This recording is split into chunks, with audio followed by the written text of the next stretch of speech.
Hello, everybody, and welcome to Art Salon. I'm Ellie Shore, and I'm always pleased to do these, but when the room is this packed, it makes me feel absolutely super wonderful.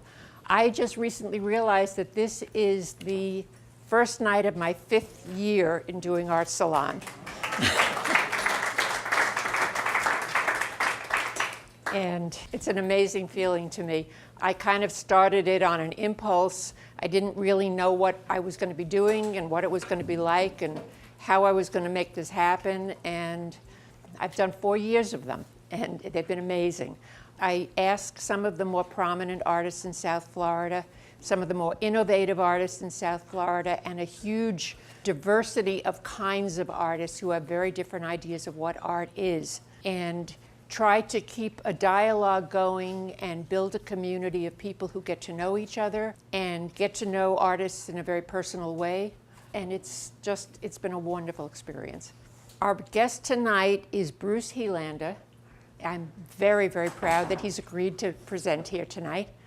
Bruce has been a force in the art world for a lot of years now. He wears a lot of hats. And anybody who knows him knows he wears a lot of hats. The first time I ever saw him, and he was wearing a bright red bowler and a lot of strange colors underneath that bowler, was like, who is this man? And I've gradually gotten to know more about who he is. But he wears many hats in the literal and the metaphoric sense of the word. He's been an art critic, he's been an art writer, he's been an educator. He is very, very well known throughout the United States, and I imagine worldwide, as a collage and assemblage artist. And he gave me, I had a whole introduction prepared, but I've got a different one, and I've learned a lot of things reading it. Bruce Helander is a prominent artist who writes on art. He is a former White House Fellow of the National Endowment for the Arts and the former Provost and Vice President of Academic Affairs at the Rhode Island School of Design, which is RISD, which is where he got his MFA in painting. In 1982, he moved to Palm Beach to start an art gallery and set up a studio where he continued to work for the next 15 years. During that time, he was active in the community as a commissioner for the Architectural Review Board and in numerous charities. His work has been seen in over 200 gallery and museum shows, including locally at the Norton Museum of Art. His work is represented in more than 50 museum collections, including the Whitney, the Metropolitan, the Guggenheim, San Francisco Museum of Modern Art, the Smithsonian, and the Museum of Fine Arts, Boston, among others. Last year, Bruce Helander was inducted into the Florida Artists Hall of Fame, the only person in history to receive this prestigious award as a former resident of the town of Palm Beach.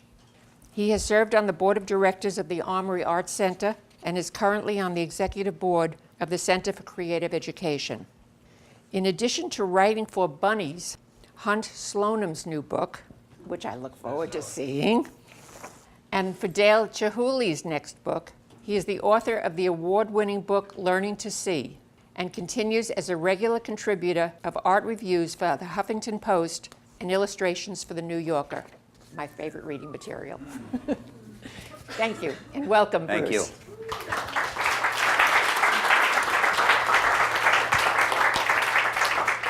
Thank you very much, folks. It's a pleasure being here, especially the Armory. Many, many moons ago, I was at the garage doors for the opening that opened into the large building with Bob Montgomery and Mary Montgomery and Jeff Koons. And Jeff Koons was a city commissioner and said, we just found out that we might be able to get this land for an art center. Do you think it would go? So we slid open the doors, and all of these white pigeons went around in a hurricane and fluttered and went out the window. And I said, that, Bob, is a good sign. And as the former dean of RISD, and that's really why they wanted a perspective on whether or not this campus could afford an opportunity to have an art school here. And of course, it worked out really well, and little by little, the Armory became an institution that is well respected. The responsibility of the Armory is education. And education comes in all forms. Visual education, of course, needs a teacher, and you need a brush, or you need something.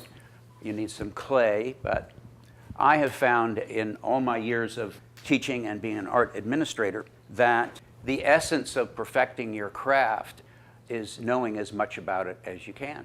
So that, and I don't know what the mix is here. I assume many of you are working artists or collectors or just interested in what collage is all about. But I've always told graduate students in painting, for example, if you want to be a painter and you want to get somewhere, you've got to know what others are doing and what already has been done, so that you don't end up reinventing the typewriter and bringing it over and saying, look at this great idea.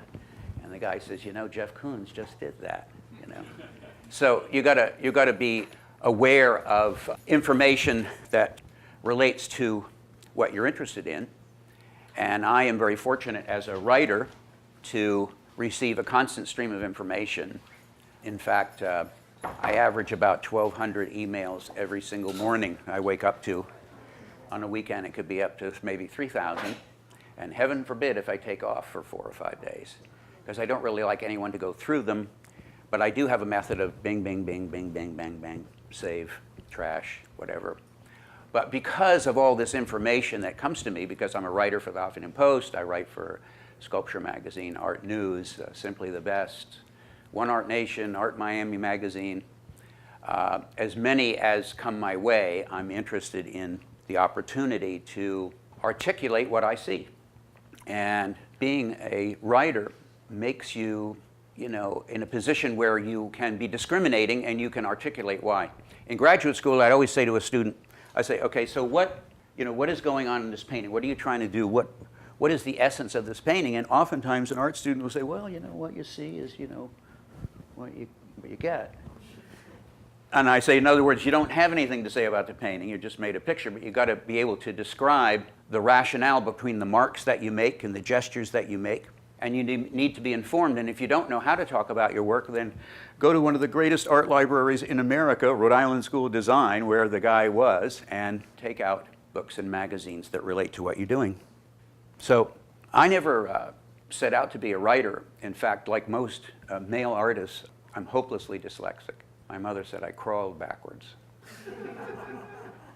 And I had an extremely difficult time in grade school and high school because I had these learning disabilities that no one had really labeled. So I'd be sitting in back of the class, not having a clue of what was going on when someone was, you know, dissecting a sentence. I remember the dangling participle, but that's for a whole nother reason. So I could just really never get it. And then somehow I stumbled my way through high school.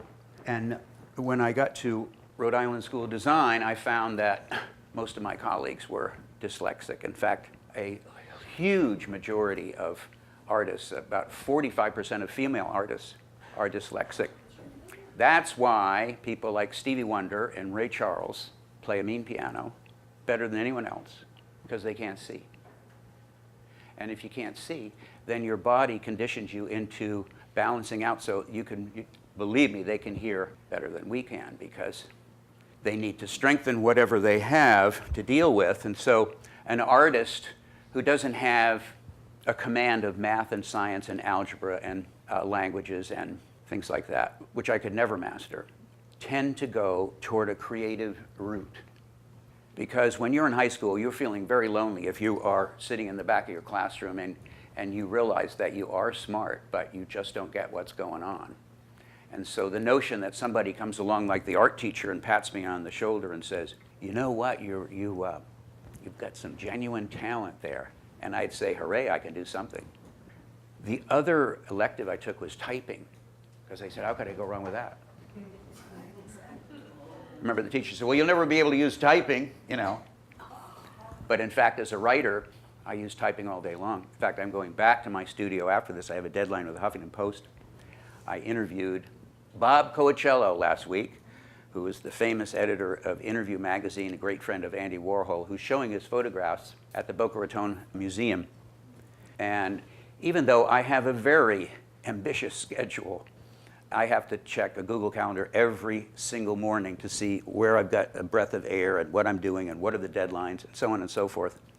But I seem to enjoy going over the edge with projects and work. You know, I'm working on a show right now for the New York Art Fair, Pier 94, opening May the 4th, a big show in Santa Fe of my collages opening June the 10th, show in the Hamptons this summer, and working toward a survey at the Coral Springs Museum, which is about 2 years away. But I also curate several shows a year. Occasionally I stumble across an artist that I find compelling, and it seems to work out that a museum is interested in what they're doing. So I'm trying to use the skills that I missed early on, especially writing. And I was at the right place at the right time at Rhode Island School of Design, which, as you probably know, is one of the most prestigious colleges of art. It certainly is the oldest in America. It was established in 1877. And I worked my way through graduate school as an admissions officer, and I ended up knowing about the college, and I created several summer programs. And whatever I did, for whatever reason or another, they turned to gold. I couldn't miss. Summer program in Rome, a program in Switzerland, fine arts workshop in Provincetown. I filled the entire campus. So in the middle of the year, the dean of the college was not able to continue with his duties. And they came to me and said, "Do you want to do this?" And I was 29 years of age. And you know, the average age of the faculty was probably 50. And I thought about it and I said, when am I ever going to be offered a position like this? The salary was astronomical and a house came with it. My only problem was I couldn't spell and I couldn't write. That was my little, you know, secret. So I said, how the hell can you be the dean of the college if you can't write? And I remember saying to the executive secretary, I have a challenge with writing, and she said, it's okay. The third secretary down there, I had 4, is your dictation secretary. You just talk in a little box and you just talk away. Well, I'm good at talking. On top of everything else, last year I went to the Yale School of Journalism just for storytelling, so it has helped my writing as well. So anyway, I started talking into the box every day, every hour.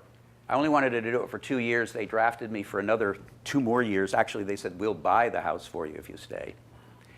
And the story I like to tell is that one day I was pedaling along and my training wheels fell off and I just kept on writing and writing. So now the typing that I never knew if I'd be able to use, I find it easier to type out a story than to dictate it or to write it in longhand. The question is getting the idea and then figuring out how do you get to it and how do you get started. And I interviewed Tom Wolfe once for his new book, Back to Blood, last year. In fact, the documentary, by the way, if you see it on PBS, I have a little cameo walking down Fifth Avenue with Tom Wolfe talking about Palm Beach, of all places. And at any rate, I said, Tom, what do you do when if you can't write and I mean, how do you, you know, it's called writer's cramp or something, but how do you, our writer's block, there you go. To me, it would be block writers, but you know. He said, you sit down and start to type. That's what you do. So I have always listened to that when I'm trying to start, you know, you start an article and you want to make it interesting and you're trying to put together collectively all of your art history and your perspective as being an artist, which is, I guess, the other reason that people like my writing, because it comes from a perspective as an artist. And I've always thought that to be a great sportscaster or write about football, you don't know what it's like to catch a ball or slide in the grass or something. It just seems to make sense that an artist theoretically would be a better critic and understanding with a vocabulary of gestures, that you would be a better art critic than somebody that was, not to take away from, you know, a major in art history, but that's the argument that I've always found very compelling. But in fact, most great art critics are art history majors. So the reason I'm here is that I was invited. And we changed the appointment 3 or 4 times. And it was nothing about procrastination or anything. It's just a crazy schedule. So I'm glad to be here, and I'm going to share with you my fascination with collage. So in order to really appreciate collage, you need to know the history of collage. And it's a very simple and very engaging story. And you know, a lot of art movements and a lot of artists were able to take a quantum leap because of something that was serendipitous, something that happened by accident. something that happened by taking a risk. And one of my favorite quotes is from Evel Knievel. It says, "There's no risk, there's no reward." And he knew he was going to go over that mountain and probably wouldn't make it, but he walked away with $10 million or something like that. The evolution of collage, from Braque to Picasso, Banksy, Prince to Helander. Collage was invented in 1913. There's an argument as to who actually put down paper to canvas first, but when Picasso was in Paris with his colleague George Braque, they knew that something was in the air. They could feel a revolutionary change in attitudes about work. And Picasso had already been an extraordinary revolutionary artist. I mean, he was an outcast to many. He walked into a show of African masks once, and he noticed that the African masks had been sliced and diced, with an axe or a knife. But at any rate, they were chiseled into a kind of cubist kind of format when you kind of think about it. So he ran right home and said, now I'm going to make things that have a geometric base to it, and he invented abstraction. So these are early works by Braque and Picasso, which give you a sense of how these works started to develop. And I'm showing the most simple works because here was the revolutionary gesture. When Braque and Picasso realized that they could lay paper down on canvas, it simply was unthinkable. It was, to many people, just a revolting gesture toward the respect of art. But Picasso, being the genius that he was, and Braque, no fool, realized that they were really onto something. So they continued to lay pieces of paper down and realized that the collage aesthetic could be developed on top of a canvas. And even better yet, you could make a work of art that wasn't made with oil paint, but might have been made with paper. And so in this case, he actually used wallpaper. And interestingly enough, I don't know if it's Braque or Picasso, I can't tell from here, but for a time when they were both doing cubist works, you didn't, especially the engraving series, you couldn't tell the difference. There's another thing about collage that's so handsome here and so revolutionary, is that there's 4 or 5 shapes here, and there is kind of an intuitive sense of this beautiful little form, not necessarily a female form, but something that's other than a straight line. And when you realize that this is in 1912 and 1913, how extraordinarily revolutionary this must be. And the only other person I can think of that equals that same kind of invention probably was de Kooning and Warhol. So there's a piece of paper up at the top. Here they actually used a piece of paper and then they painted out fragments. Looks like wallpaper borders or something. Here's another example where fortunately the paper held up, but I've noticed in a lot of my earlier collages where I used to use rubber cement, and anything that has a petroleum product in it eventually evaporates.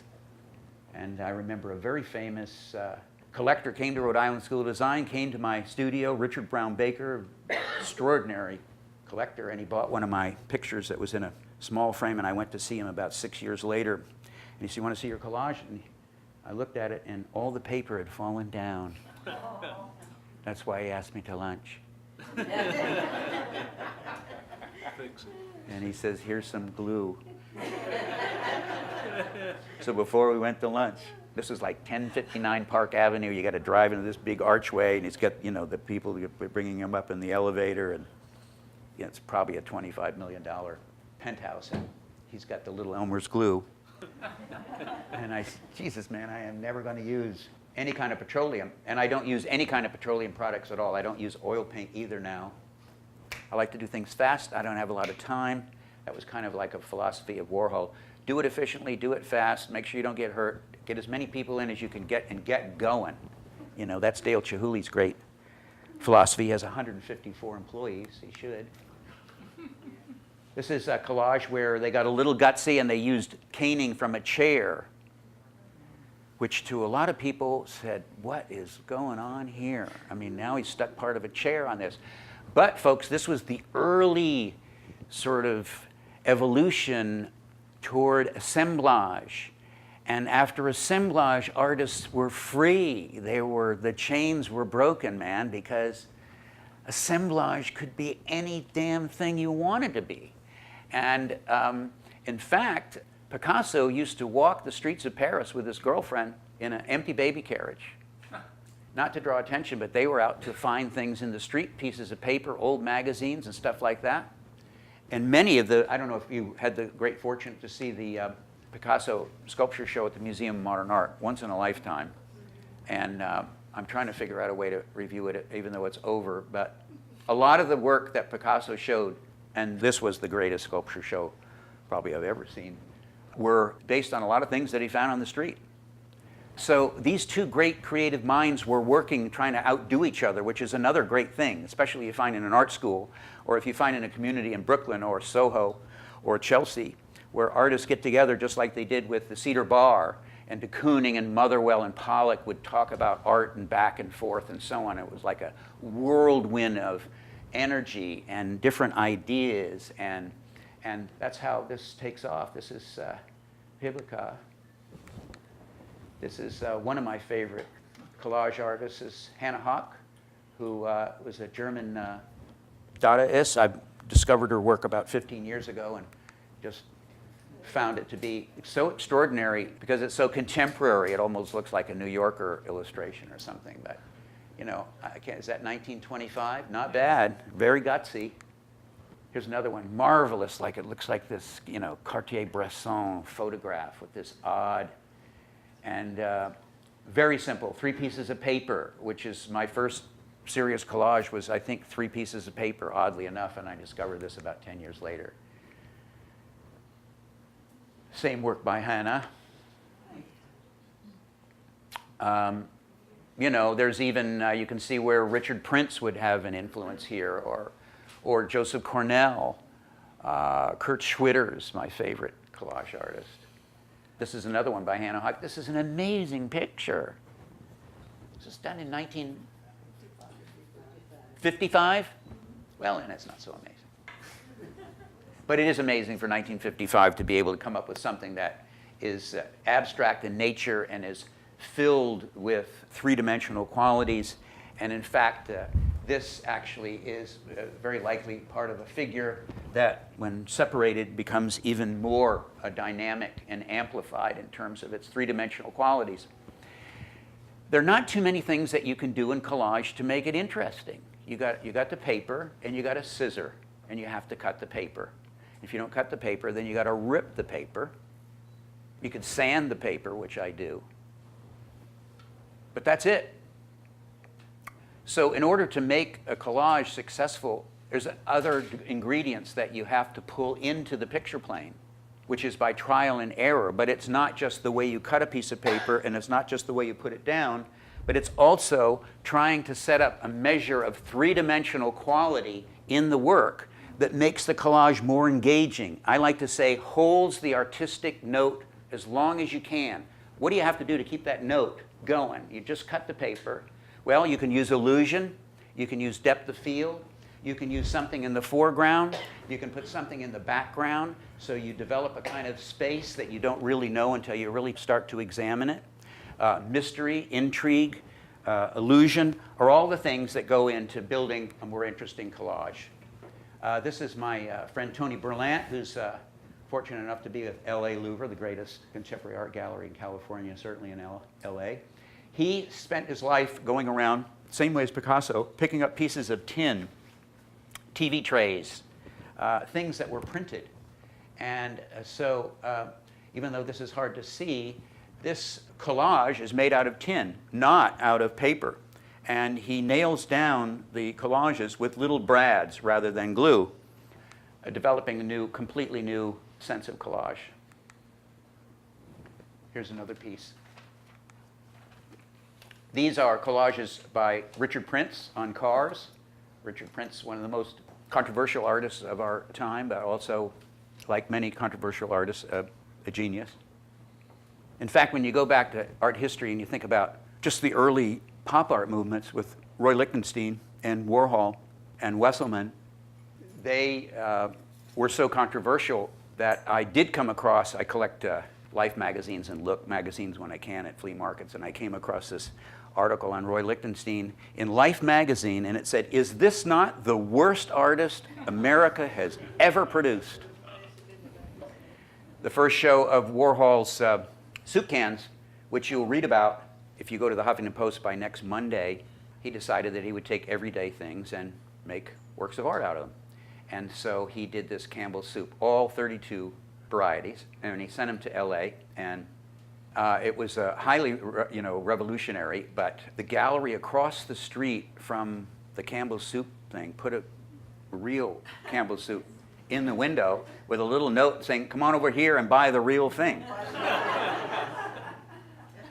So even an art dealer who one would assume has an open mind and liberal thinker and open to lots of things, the Campbell's soup cans were so dramatically revolutionary that they upset an art dealer.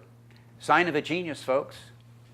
Any great theater, whether it's David Lynch or David Byrne, these are artists who have a twist that in the beginning seem odd and out of kilter, and that's really the common denominator in great artists, that they find another dimension, and just from the fact of their invention and their inventiveness that they become so controversial.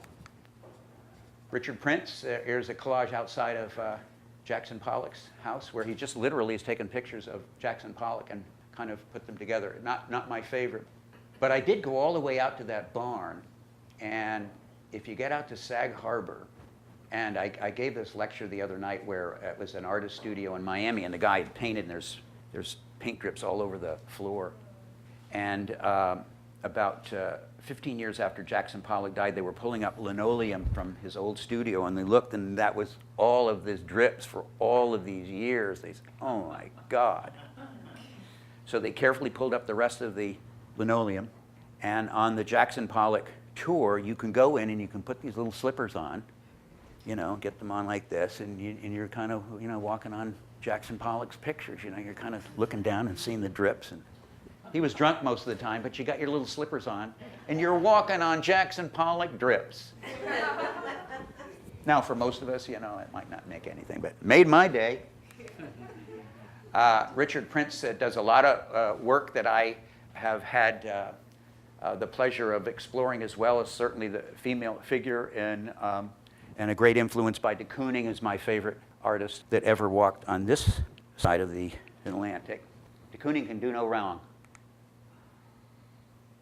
Banksy, who also was a kind of a collage artist, but like a lot of collage artists, I once did a show here for Robert Zekanich, extraordinary famous painter, who started to use stencils in his work. And Jasper Johns used stencils in his work. Certainly many, many other contemporary artists, Lichtenstein for sure. But in this case, Banksy decided that he could make these stencils, and he was going out into the night in London and spraying these quick things and he had to do it with a stencil. He couldn't sit there, they'd drag him away in chains. So the idea was get in there fast and furious, come up with the idea, and the last shot is the little spray paint, where the spray paint is going over this wonderful, fabulous mural, which he also made. And so stencils became a very important part of the collage aesthetic, because you can use stencils as a collage, assemblage device.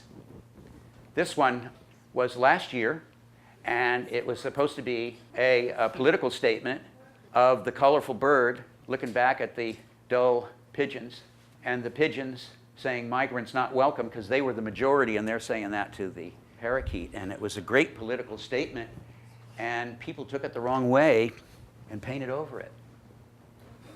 Well, there's 50,000 down the drain right there. That's a lot of his work is being excavated. A lot of people buy the buildings, take the wall. You'll see it at Art Miami. I wrote about it last year. So now people are used to going, this is pretty cool. It's kind of an Indian that he's spray painted really fast. It's usually stenciled in black and white, and it always has an odd, interesting political statement. A Native American Indian saying no trespassing. Well, we should have had those signs.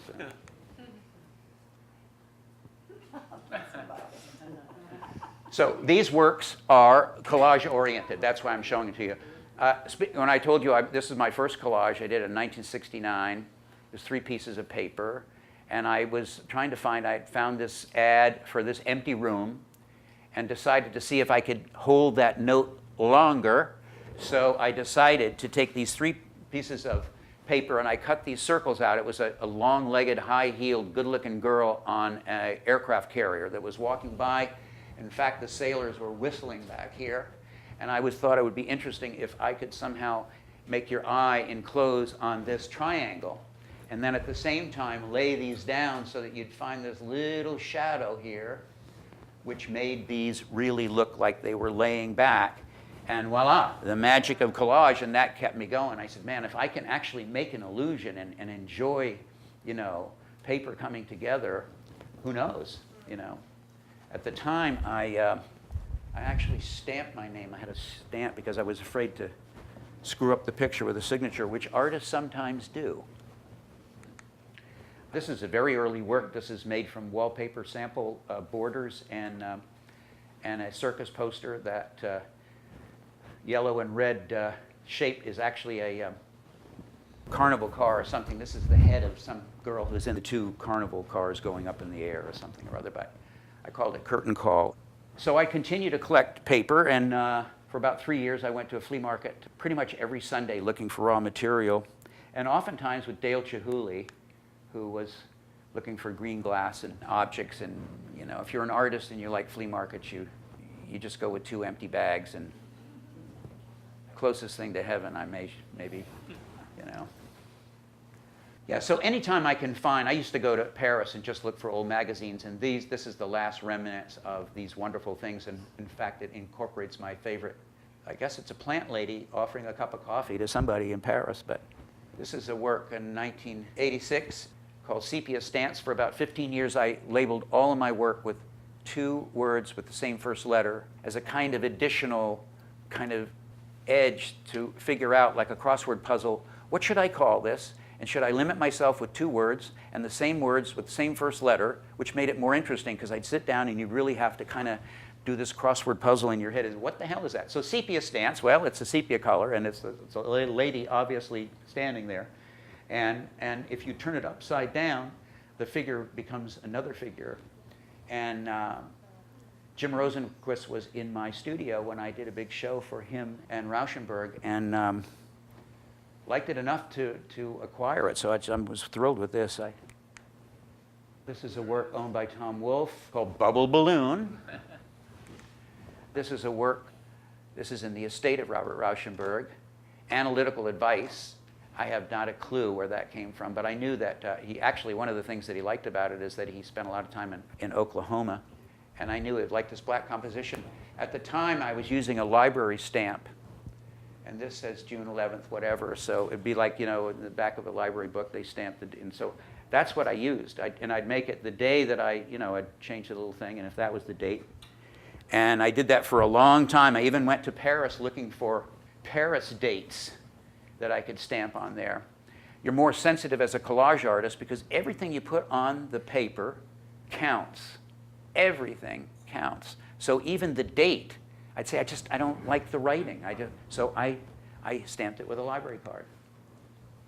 This is a picture I'm very proud of, and it's called Free Fall. It's in the permanent collection of the Guggenheim Museum, and it's a little bit of an homage to Braque and Picasso up there because there's that wonderful, gorgeous corner of this wood that is so beautiful. And then, because it was old, it had been water-soaked or brown a little bit, and then you had this wonderful little thing here, and then this odd shape that I cut in a kind of a de Kooning way with these little balloons coming out of it. And here's the date stamp here. It's still one of my favorite pictures. Simple. This is in the estate of Henry Gedseller, who was Andy Warhol's best friend and wrote my first book, Curious Collage. I have 1 copy. It's not for sale, and it's not to be taken away, but in the break you can look at it. But Henry Gedseller wrote the foreword to my first book, Curious Collage, who Bonnie Clearwater published, Bonnie being one of the great curators in America and is now the director of the Fort Lauderdale Museum. And there they have a picture of mine. And, This is two colors on a kind of sepia old paper. So when I have the time, and it's usually like somebody's late for an appointment, it's a Saturday morning, and if I can't get a picture started, then I quickly look through the stack of magazines that are waiting for me to pull.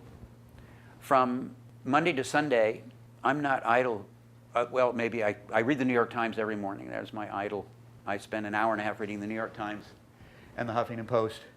Other than that, I get every second. I never stop. I usually eat at the computer, and then I paint most evenings, and certainly every Sunday. That's what I do.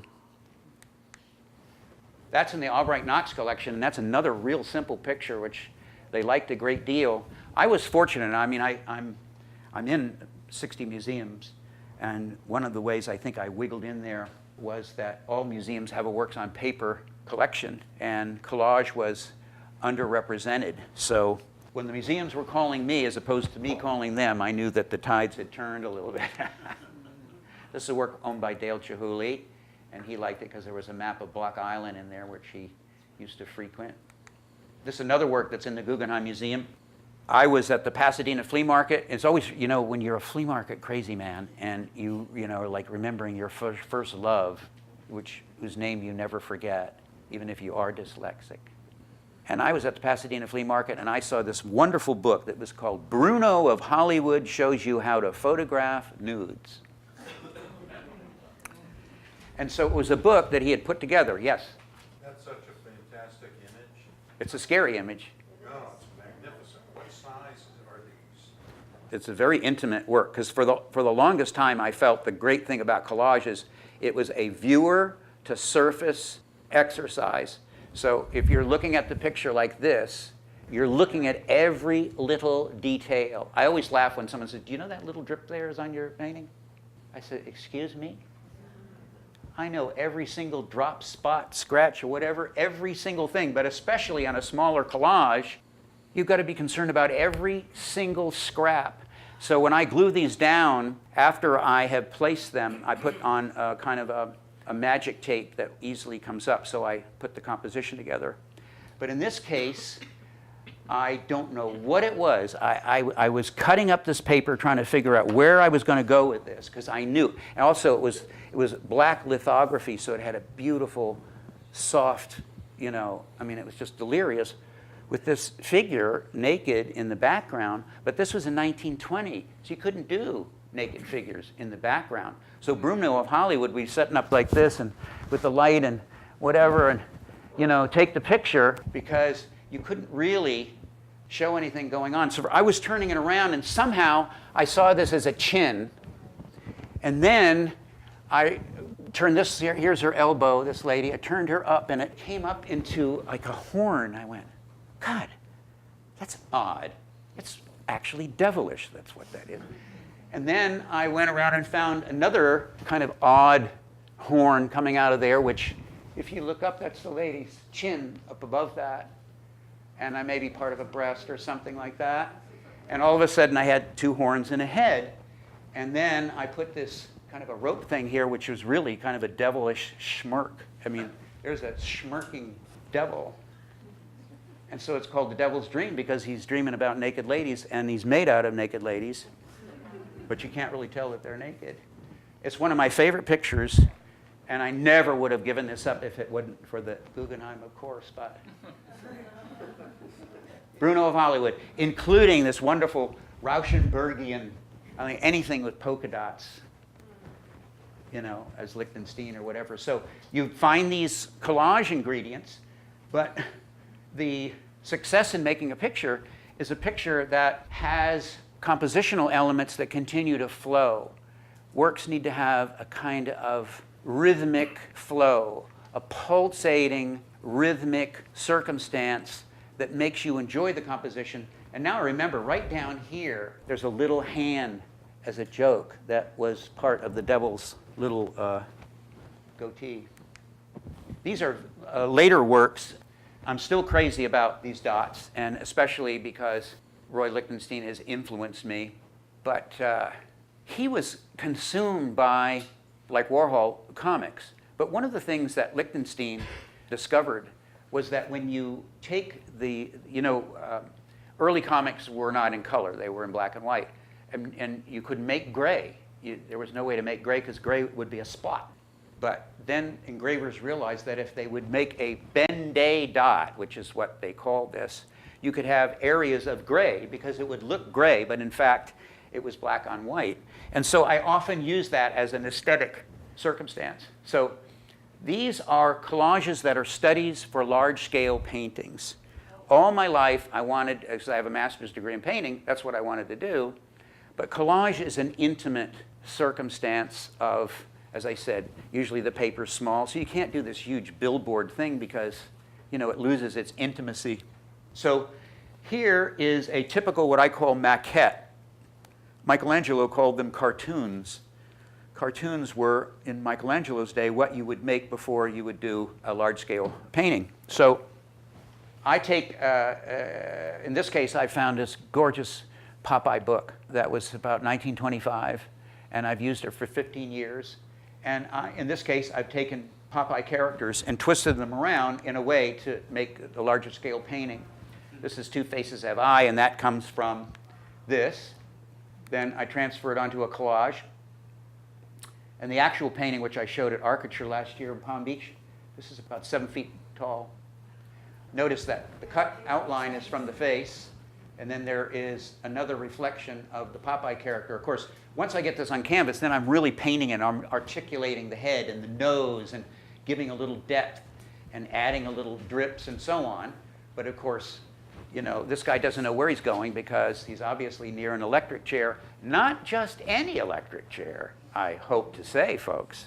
This is one of Warhol's great. Henry Gedzeller said to Andy, he said, enough flowers, you know, let's do some death and disaster. And Andy said, okay, so I'm going to do, you know. And last year, the car crash painting sold for $105 million. And when he first showed it at Leo Castelli, it was 6,000. Yes. Something like that. I just did an article in One Art Nation, if you follow that. And I found an invoice from Leo Castelli when I had an Andy Warhol show. And they were dollar bills. And they were about 12 by 10. And they were $6,500. And I got 30% off. And I saw one at Art Miami last year. Same series. Might even been the same thing. I had 12 of them for $850,000. So if my partners had listened, I said, you know, buy these things. I told them to buy Chamberlain, and they laughed at me.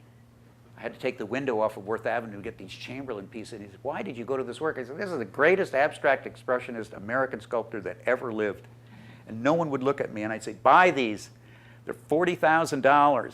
And Chamberlain is the guy who takes car parts and has nothing to do with the automobile whatsoever. It's just that that was the most difficult challenge he could make, is taking car parts and twisting them into something that looked like a de Kooning painting in 3 dimensions. And so, I've forgotten why I'm telling you that. Oh, the electric chair. So, as I said before, you know, all great art has a risk to it. All great art, you know, is great. But this is really one of my favorite pictures. It's unbelievable that Warhol could take an electric chair from 1930 and this ominous kind of thing, and it's more Warholian now than it is an electric chair. If you look at a Campbell's soup can, Publix Market, and you look at it, it's more Warholian than it is Campbell's any day. And so that was one revolutionary gesture. So I always put a little bit of art history in all of my work, if I can, because I like this tongue-in-cheek reference to using another artist's work as an appropriation of the work. Clearly not a theft of the work. You're not, it's clearly an appropriation that you're using in a picture, as opposed to recreating one of his chairs and putting on a canvas and say, hey, Warhol. That's against the law.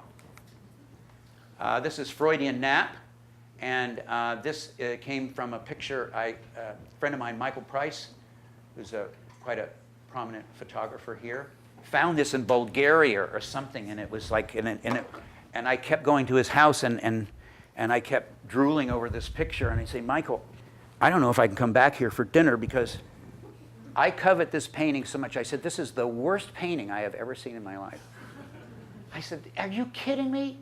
And it was so bad, it was like, I actually collect bad paintings. I mean, we were on the, one of my assistants today was on the internet looking for velvet paintings, paint by number velvet paintings, which I'm I'm making a huge thing out of these things. But at any rate, Freudian nap, and he's taking a little nap. And so I put in on the original collage, the Brock wood business, some objects on the back. I recreated the picture in the back here, just like I did with the electric chair, so it has a sense of depth.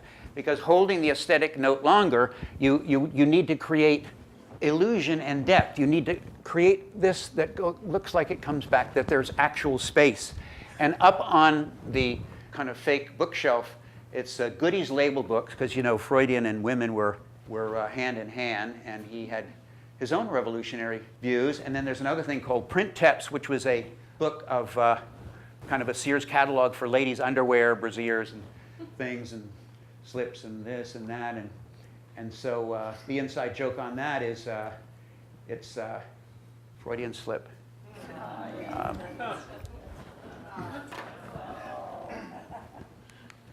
Jim Pappas is a big collector of mine. He's from Boston, and he's down here.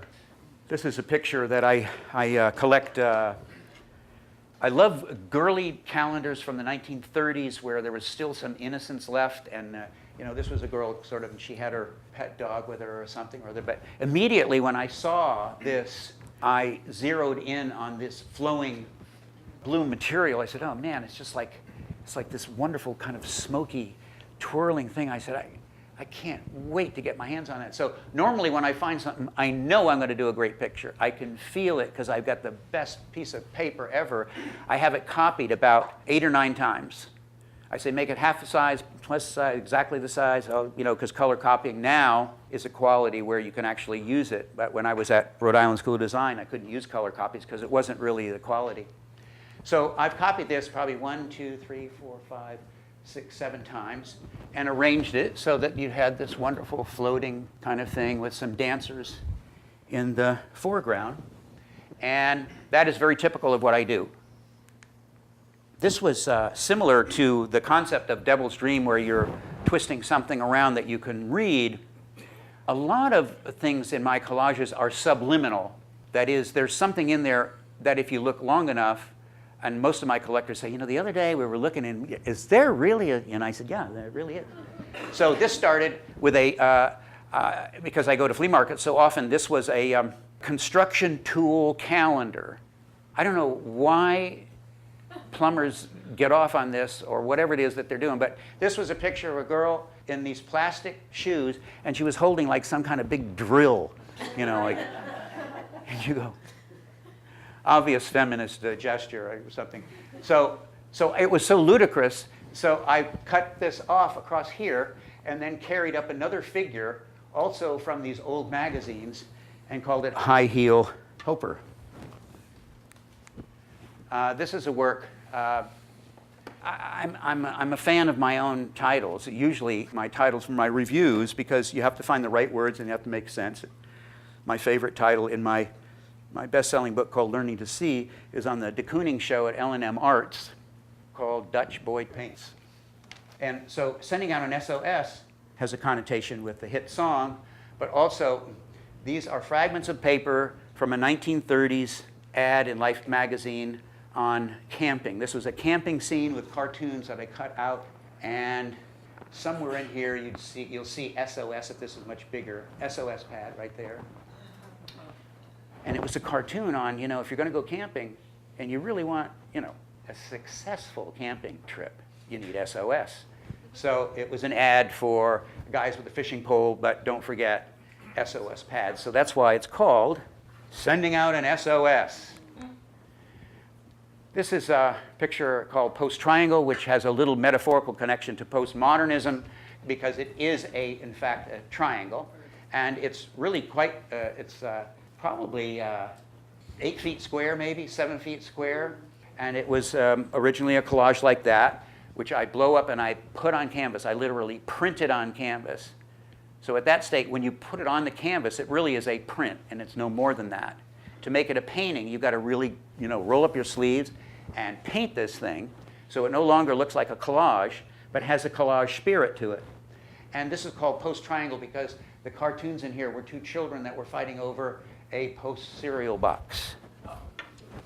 That's a newspaper clipping, but I did a show in Toronto last year called iconic appropriations, and they were appropriations of iconic, recognizable images. And certainly one of the most iconic is Mount Rushmore and the actual building. I love to capture moments of building something that's going up. I have this great picture of the Louvre, which is really just a big hole in the wall, knowing someday that, you know. So I found pictures of composition and decomposition, and in this case, I took this and made that. Blinken Lincoln. And that is now in Southampton. And I had a little fun with this because actually I love all these drips. I mean, I do purposeful drips. Sometimes I'll kind of hit this brush so that I can get this feeling of all of these colors and drips and so on and so forth. And notice I put a little bit of the Popeye imagery, maybe a beautiful favorite corner from an old French magazine. And so that's how I go from the source material and to the painting. Usually vertically. Vertically works best for me, but sometimes it just happens that the source material is more horizontally oriented. Occasionally I even do a diamond shape, but I basically like to stick with... No, I meant do you work horizontally? Oh, do I work horizontally? Well, if it's a horizontal picture, I'll work. No, I mean flat or up. I always work on a wall. A table What? or easel? I work on a wall. Although every time I have these, they go, from the printer, they go directly to around the edge to Valerie. She stretches these. I have them delivered because I was painting for so long on walls that when you paint on a wall, you're not sensitive to the going over the edge. Your canvas is stretched, and you've got that little magical white space around it. You got to keep in mind that's the end of the canvas. But still, you cheat a little bit, or you know there's a great drip, and you go in there and say, oh my God, I'm not going to be able to use it. So I learned I stretch everything, bring it in the studio, and that's when I start to attack it. What glue do you use? I use a glue called Yes Glue, a stick-fat glue that is made in Chicago, and there's no petroleum, and it lasts forever. Do you know that some glues made in Egypt are still sticking, and they were made out of rabbit string glue? Here's the source material for the building of the Statue of Liberty, and there is the painting. Olive oil, I think. And I enjoy wit and whimsy and work. So, I mean, you got her feet down here. You got this guy looking up. You got this hand going over, hey. You got this hand going, hey. You got this great architecture back here, which was there when they were building the Statue of Liberty. And so it's a tongue-in-cheek picture, but it still has an interesting aesthetic consideration to it. And all the little scaffolding has I've cut out part of them, and I put in these Ben-Day dot things, which to me just sounded a lot more interesting. This is Lady Liberty Gone Wild, which is the same picture here, but repeated, I think, 24 times on a canvas. And then each one of the little panels were painted as well. And that was a little kind of gesture to Warhol and his multiples on this. This is work camera obscura, and it simply was one picture of a guy with a hood over his camera and taking a picture, and I looked at it, and just like The Devil's Dream, I knew that these things, if I copied a few times, would be a common denominator that I could incorporate into the picture. Do you use Photoshop? I don't know anything about that. No Photoshop. Just when it comes to, you know, doctoring up my face for a picture. Can you get rid of that thing right there? That's a Photoshop deal for me. No Photoshop. See, this came from a very small picture, and then I made it into a very large painting, and it was actually from a children's book, Bedlam, and of course, because there's a bed in the picture. Yeah. Other than Devil's Dream and a few other things, my titles don't mean anything. My pictures, they mean nothing. They're nothing but an interesting intellectual challenge to find, in some cases, two words with the same first letter that you can read in the thing. But there's nothing here, but there's no story. The value in a picture is incorporating twists and turns and abstract expressionism and collage and three-dimensional qualities and drips, and certainly an inherent beauty in the combination of the pictures, which also, beauty is certainly in the eye of the beholder, but when you have this Evel Knievel, no risk, no reward, and you try to mix pictures and paint that really shouldn't work, they're even better. You know, it's like more of a challenge to make them work. So I sit there, you know, 1 o'clock, 2 o'clock, 3 o'clock, 4 o'clock in the morning in the Whitney building, sometimes until the sun comes up or Starbucks finally opens, walk over and then finish the picture. Usually I try to spend 20 hours a shot because my paints are there. I've got the energy. I don't have to get back and get reacquainted with what I'm doing. I know where to pick it up. I worked for the New Yorker for about 9 years as a freelance artist, and they actually saw my first picture for the Palm Beach International Film Festival, which I ended up doing for another 12 years. And Richard Merkin, who wrote for Vanity Fair, saw one of the posters and gave it to the New Yorker, and after that, I worked for them, thrilled, actually. And these pictures here, I've got a couple of framed things of things that I did for the New Yorker, and that's the practical application of collage. Ernest Tilley in 1934 was the first cover of the New Yorker, and they wanted to figure out what was appropriate. So they decided to find a picture of the New Yorker with his top hat, with his big collar, stuffiness, with his monocle, looking at a butterfly shape, and basically saying, "What the hell is that?" Because a New Yorker wouldn't know what nature is. So every year they do a spoof. Boy, I wish I had a picture of those smiling faces back there. My God, I never saw. Mwah. So every year the New Yorker does a spoof on the original 1934 New Yorker. Sometimes it's somebody in a beekeeper's outfit or something, or I'm working on two things, an iceberg and Manhattan, completely over water except for the very top and a little hot dog vendor at the top. That's going to be it. So in this case, this was made out of vintage subway maps and maps of New York, with the Upper East Side up here. Central Park is the hat. The New Yorker is looking through his monocle at a butterfly shape, but if you look closely, it says New Jersey. It's called Eye on Jersey. What a New Yorker must feel. And it's still a pending cover, but I probably sold more. I bet I've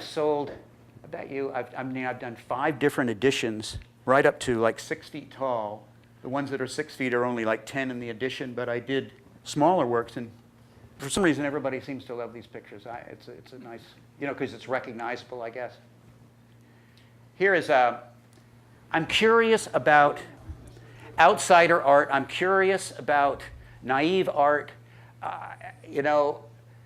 If someone says there's a fire coming along, and I own a lot of artwork. I mean, I'm a crazy, addicted collector of objects, paintings, photography, things that make no sense, furniture, vintage furniture, chalk dog, twig furniture, restaurant ware, you name it. But I love paint by numbers.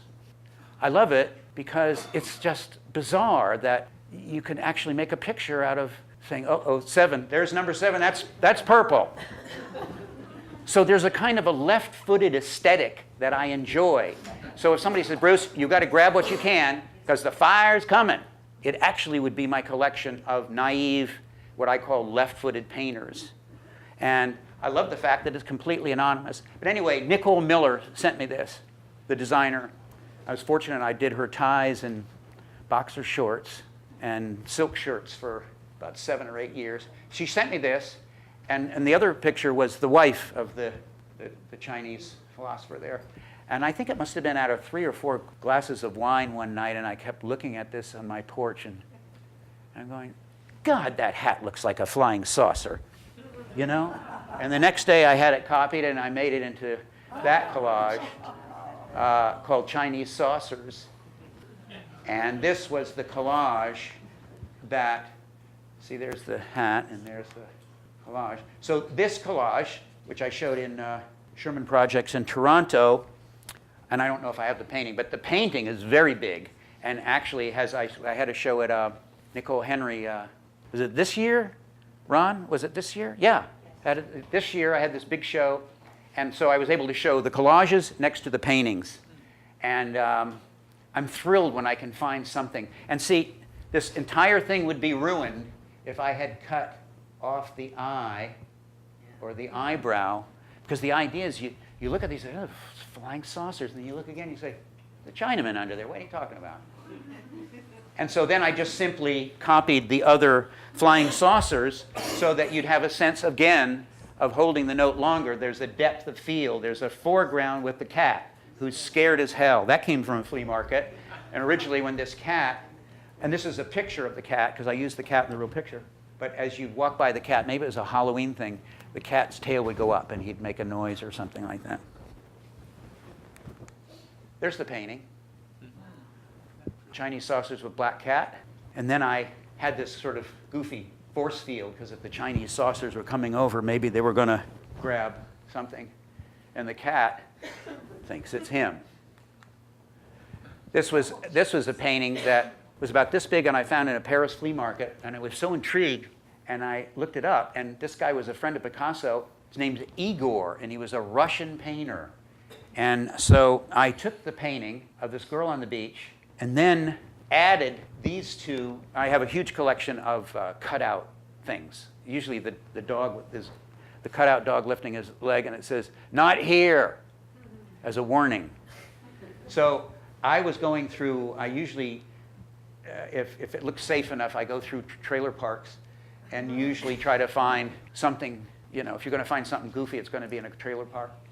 And so, then the guys were there, and the three of the guys, they're all drinking beer, and I'm looking out, and this is in the front of his trailer, and I'm going, oh my God, it's incredible. I mean, you know, because here is, you know, naive work, honest work, not done for a commercial purpose, bizarrely left-footed, wonderful. I said, would you sell it? He said, oh no, there's no way I'd ever sell this. I said, that documents a very important story. This is our bad son, who was peeing on the trailer. We caught him. And that's the sister who's embarrassed. So that's the embarrassed sister in the thing. I said, would you take $40? He said, here we go. Yeah, we'll get a case of beer in that. So I took him and I just stuck him right on the picture because it was so funny of this, you know, cute little, you know, a little too young girl on the beach. And the guy is going, oh, this is great. And the embarrassed sister saying, I can't believe this is happening. So, and then I put some balloons up there and I showed this at Architecture. We had maybe 150 people there. And then this was in the window of Worth Avenue. And they sold it in about 9 minutes. That's it.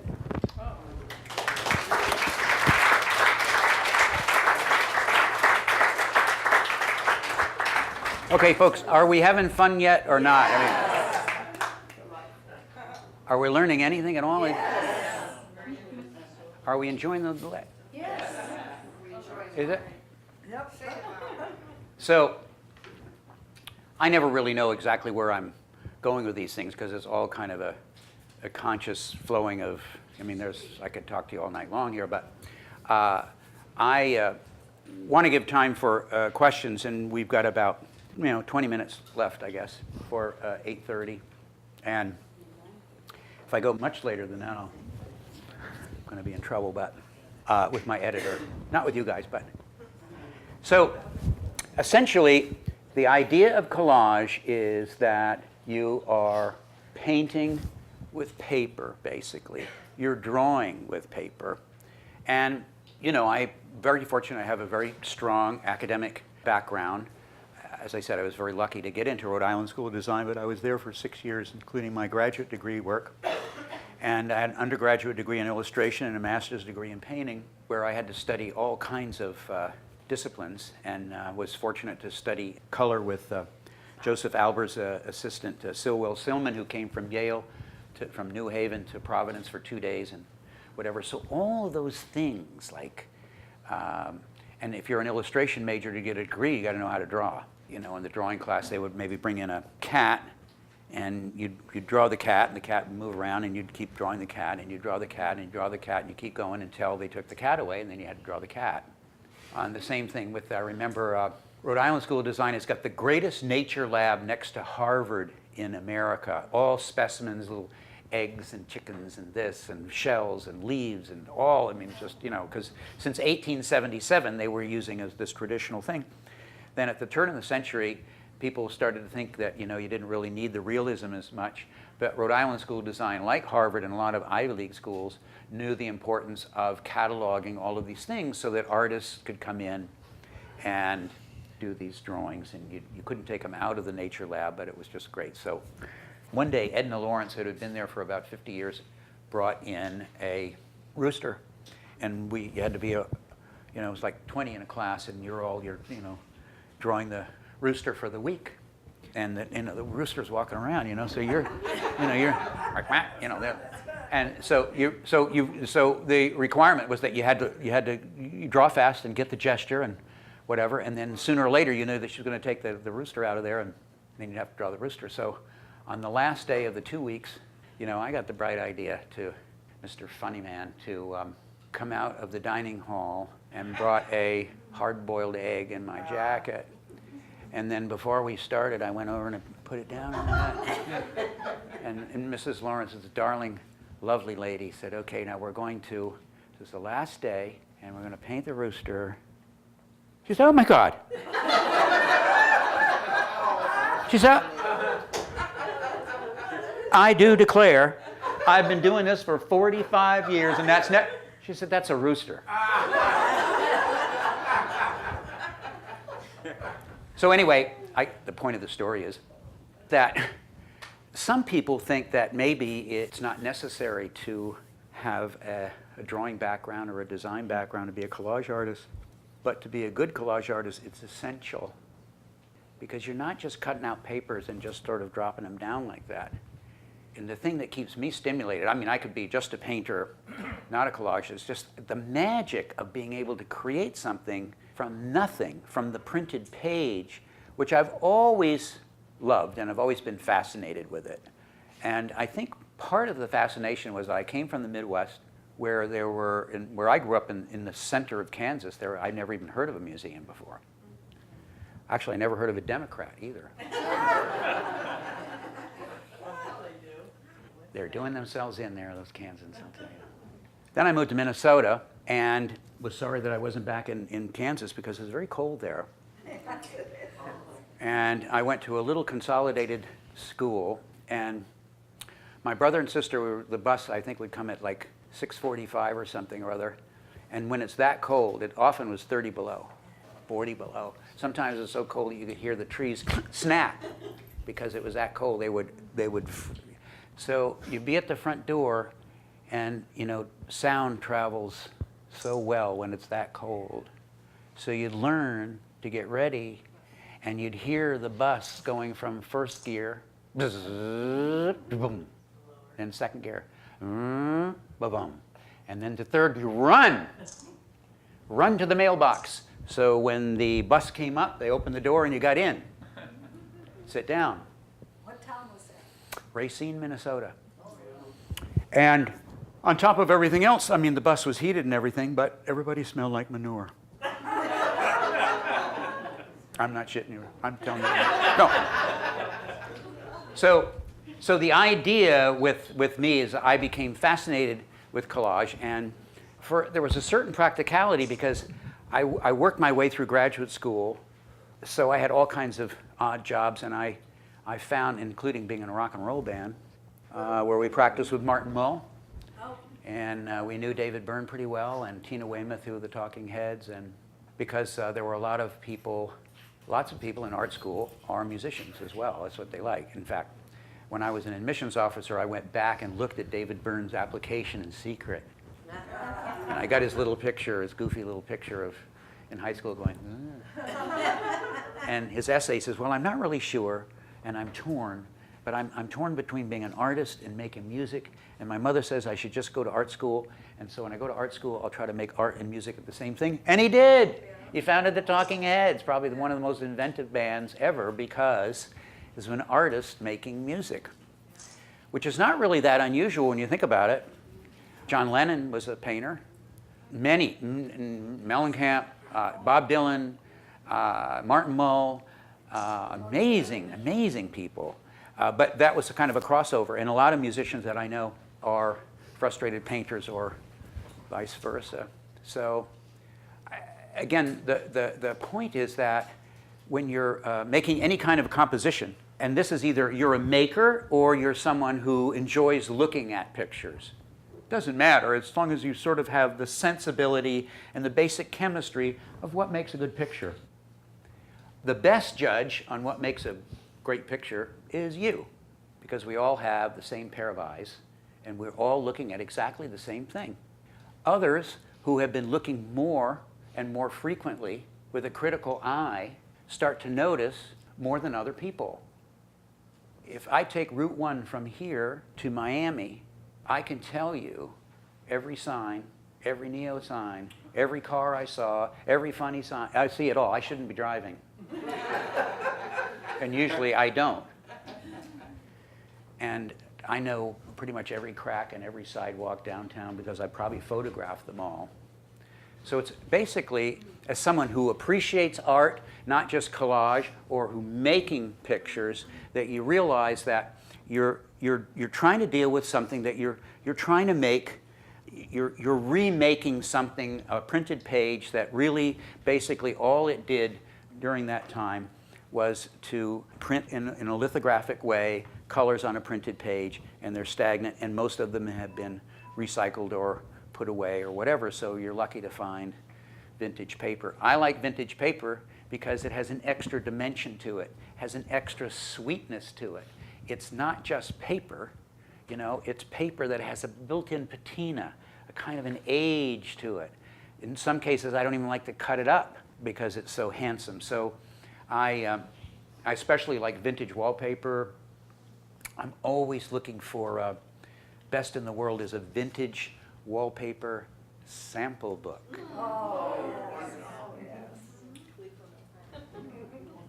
That's really something. And then last year, we got a big box in the studio. It was this high. It was like this. We opened it up, and it was 40 rolls of different vintage wallpaper. And then over here, a little box, and it was all the little borders. I said, who did this come from? He said, here's a letter. And it was from Dale Chihuly, who found it in a flea market and said, get this for Helander, because when he goes in the flea market, he has two people behind him. You know, he's buy that, you know, negotiate that. He's ready. He's with Dale, man. He's no time to spend. He has in Tacoma a 7-story warehouse with a live-in security guard that is filled to the brim, every floor. He has the largest collection of chalk figurines from vintage carnivals in the world, 10,000. You know, I've got about, you know what these chalk figures are? They're like, they were a prize, and you throw the ball, and then you win this worthless thing. Well, the interesting thing was that even though it was a carnival prize, it has this kind of intrinsic aesthetic aroma. It's like a pop, something about it. So when I see them, I'm crazy, but they're now like about $100, and they were about worth a quarter. And so Dale had this natural sensibility, like a lot of artists, that you know, if you're an artist or you want to appreciate art, you can't have any kind of prejudice in any way. If you walk into a museum and say, I've got prejudice, and I think abstract expressionism is just a crock. My kid could do that. My monkey could do that. The monkey did it, it would be worth it. The monkey did it. The truth of the matter is, I don't care if a freaking monkey did it or not. If it looks good. I mean, I saw a picture of an elephant with a thing in here, just like that, you know. You know what he had later on? Trunk show. I just made that up. So it doesn't matter to me in terms of visual phenomena if it's a crack on the street or if it's an old wall or if it's wallpaper. Those are the things, the most wonderful thing about being someone who has opened their eyes. That's why my book is called Learning to See, because it's all about same pair of eyes. It's like menu French. If you look at it enough, you're not going to make the mistake of ordering brains for, you know, or whatever. So the more you look, the more you learn. And every day you polish your skills, not only to enjoy collage, but everything else. You know, the greatest resource we have in this neighborhood is the Norton Museum of Art. So you are foolish if you are interested in art or appreciating art that you don't get over there on a Saturday once in a while. I mean, I go out of my way to make sure that I'm at least there 3 times a month. And if you're an artist, just to go up and go, God, look at that Degas, or something. And then also if you're a regular visitor to someplace like the Norton, and the shows change all the time. I mean, right now, There's a wonderful show on Beth DeWoody's collection of photographs, which I'm also writing about. I was at her house today getting the catalog. And this is one of the great collectors of photography in the world. And she has 20,000 objects. And the new Whitney downtown on Gansevoort Street has 35,000 objects. She has 20. She collects every single day and is a marvelous person and had no art background at all, really. I mean, she had, her parents collected a little bit. I mean, it doesn't hurt that you're Beth Rudin DeWoody and your family is the largest builders in Manhattan. And you've got, there really is no limit. But, when you got that flexibility, that's great. You're actually spending on something that makes sense. And so she's the type of collector that goes out all the time looking for things without anyone's advice and to get an engaging response of something that can excite you and make life immeasurably more interesting.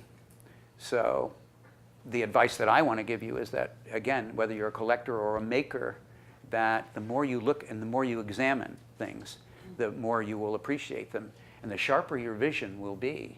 And the sharper your own confidence will be in looking at a picture and making up your own decision and not allowing someone else maybe to give you an opinion unless you're asking for an opinion and it's an informed one.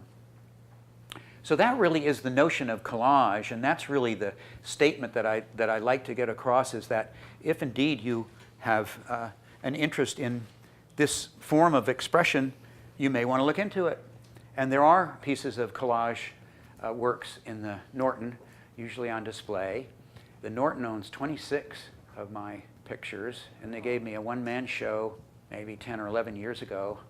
That was great, but I mean, South Florida has been good to me. I've had one-man show at the Fort Lauderdale Museum, one-man show at the North Miami, and one-man show at Boca Raton. They're good to you in your own backyard if you stick with it long enough, and you're out there and you're exhibiting your work. And sooner or later, and I'm on this full-time, obviously, somehow the tide changes, and there's a lot more calls coming in than trying to find work out there. Because being an artist is a big commitment. I mean, if the phone doesn't ring, or if you're not making pictures, or you're still making pictures, you still got to have somebody to buy them. You can't eat a collage.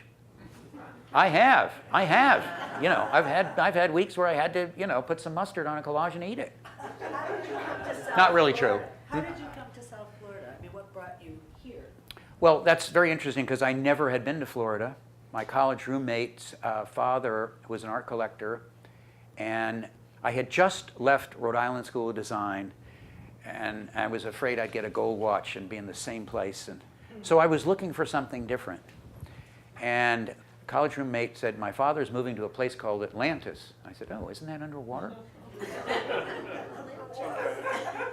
And he said, no, it's a golf community thing. Oh, okay. And he says, well, if you're interested, my father's been here for a year, and he's bored and he wants to do something, and he thinks that maybe starting a gallery or something would be interesting, and would you come down and think about it? And I said, well, why would anyone want to go to Florida? What? Why? What's there? If it wasn't for Freon and DDT, Florida would not really exist. That's what turned the tide. It was those two inventions and Flagler's Railroad going all the way down. In 14 years, Miami will be underwater, so it ain't going to matter. About 14 years, based on this inch and a half that's clear as a day. I mean, you're not going to be able to tell Rubio that, and so what do you think? I mean, there's some banks now that are not giving out loans to condominiums being built. There are some insurance companies that are not going to underwrite the liability of the water coming in. And while you can put dikes around Holland and maybe Manhattan, you can't in Miami because it's porous. The water will just go down and up. What's going to happen to Vizcaya? Vizcaya, gone. It's my own little political dig.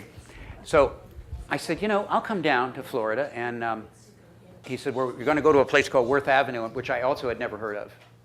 And so I got out of the airport and told the taxi driver, I said, take me to Worth Avenue, wherever that is. And about 5 days later, after walking back and forth, and I realized the value of Worth Avenue, and we started out at 125 Worth Avenue, and I'd never run a gallery, but I certainly knew, how to connect and what I thought people. But I just said, I had an idea that I would just show the most interesting, best art possible, not necessarily whether it would sell. I was the first person to ever show Rauschenberg on Worth Avenue. I was the first person to ever show Chamberlain. I was Dwayne Hanson's dealer, Larry Poons, Kenneth Nolan. So I said, if I come down, you got to guarantee 2 years to cover this, and if we make it, we'll make it, and we did very well. So I had a gallery on Worth Avenue, and then South County Road, and then West Broadway next to Mary Boone, who was my classmate at RISD. And along came Marissa Del Rey, who did this catalog for me, and this was 41 East 57th Street, the Fuller Building, one of the great galleries in America, and saw my collages somewhere and said, we'd like to offer you to join our stable. And I went, oh my God, I'm in heaven. However, all of our artists, that they just do the art. You can't be running a gallery and you can't do this. Well, what do you want to do? I said, I'm going to get rid of the galleries in six months to a year, and I did. Because I worked all my life not to be a salesman. Although the value in being an art dealer in contemporary art is that you're forced every day to speak clearly and extemporaneously in layman's terms about what this is. And so, the joy of being able to describe something when you come from a childhood of not being able to express yourself verbally, because that is part of it, connecting. You're kind of shy and not able to speak. But if you talk about pictures every day for 14 years, man, you can talk about anything. And that is how I came to this circuitous route of being an art critic and a writer. I mean, it's just, But I do enjoy that, and I do enjoy Florida. The only thing I was frightened about is I said, where can you live in Palm Beach? I mean, how, everything's a mansion. And I found a garage apartment around the corner from Worth Avenue that some art dealer had recommended me to. And so for 2 years, as I worked 7 days a week, I lived in a garage apartment for $350 a month or something like that. Which I didn't really care, because in order to start this business and in order to keep it going, I had to be there all the time. And then I would work with 6 days a week, and then I would leave at 6 o'clock and have a little dinner, and then I'd go into my studio that I made, and I had an alarm clock that went off at 2 o'clock, 2 a.m., which reminded me to stop. So I'd work until 2 o'clock, and then I'd go and rest, and then I'd be in the studio around the block by 10. And so that's how I got here, and being someone who grew up in Minnesota and then Providence, it was extraordinary to have warm weather all the time, and I got used to it. I mean, I've been here 35 years, so. I lived in Grandview Heights. I've lived on 5 or 6 streets in Palm Beach, but West Palm Beach has been, and South Florida has been very good to me, and I have a great deal of support with collectors and people who seek my opinion, and there are rewards to that. But I continue to be fascinated with making art, and I don't sell artwork anymore, even though I'm asked. It's just too much trouble to track everything down. And I do have Michael Jackson's sculpture collection that's $3.5 million if anyone has a backyard that you want to. So anyway, maybe the last 10 minutes or so, if there are questions on your mind, or you want clarification or something that I said that you don't agree with, I'll convince you that I'm right. Or whatever, but I'm open to anything, and you're just a wonderful group. Yes, sir. Yeah, just scale-wise, what do you like working on more, the paintings or the actual paper collages?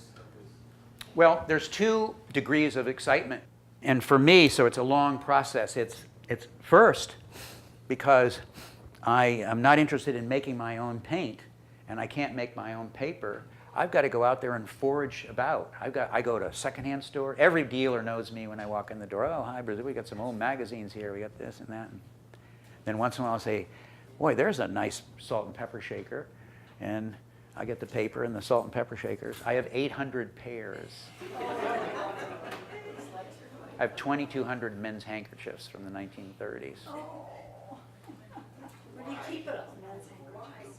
I have cabinets like this for glass, and most of the things go in there. They're glass because you can't really dust them; you'd end up breaking them. But I'm a serial collector of things.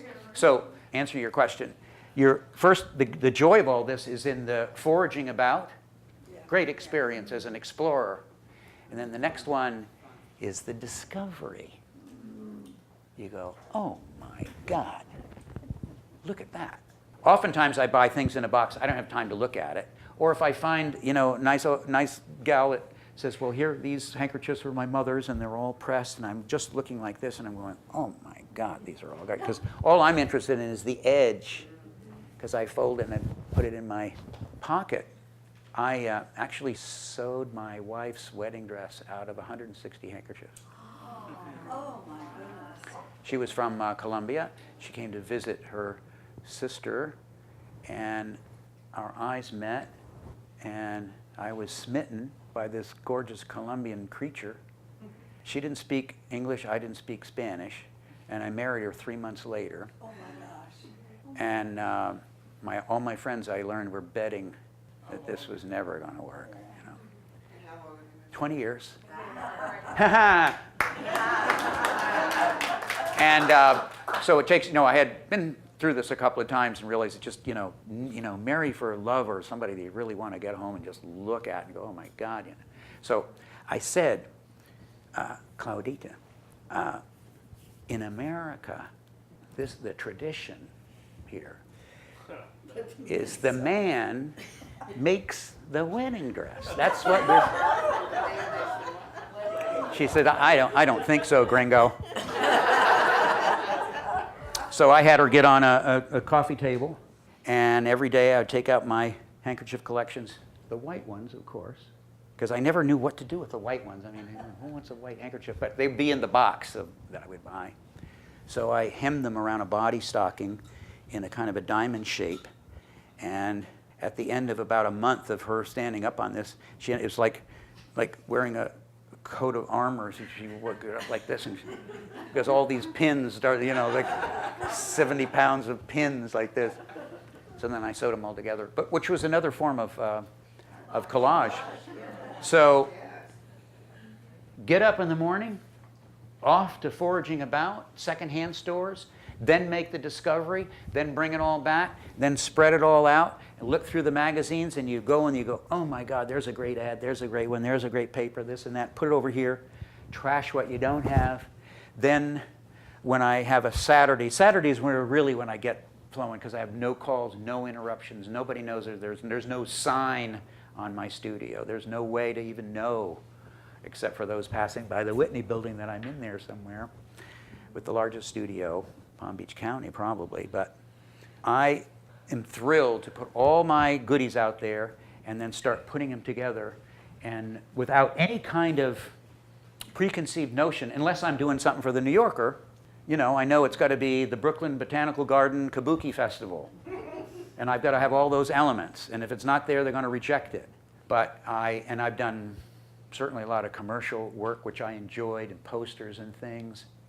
But there's nothing like being an artist as a painter that's manipulating paper and just doing it for your own self-satisfaction, because at the end of the day, boy, you better be able to hang on to that, because you have no guarantee that you're going to make a lot of money in this unless you get lucky. And I'm lucky. I have a lot of good dealers, and I have a big following, and eventually when you get a collector base, you get these calls, like, I'm in town and I'd like to see what you got, and all of a sudden you go, oh my God, I made $16,000 today, or something, or whatever. So those are the great things, but it took me my entire career to get to that point, and to also get to the point in negotiating works that I wouldn't let go out the door. When you're a starving artist, you say, here, take it, and I'll give you $10 to you.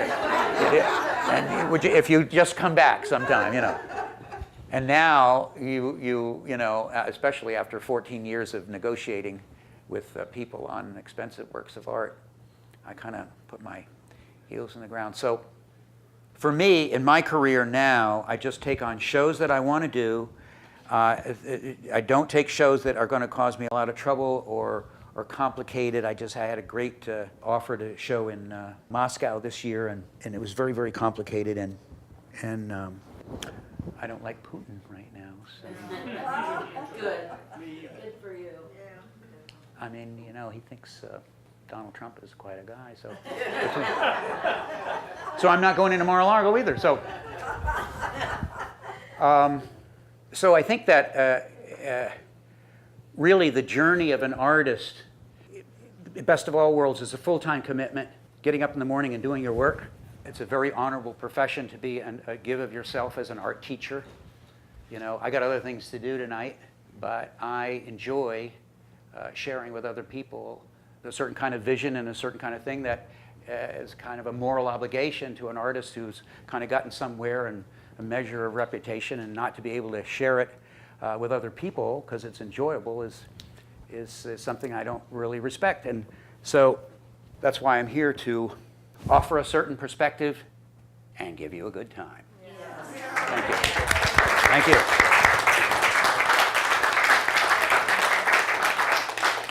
My pleasure.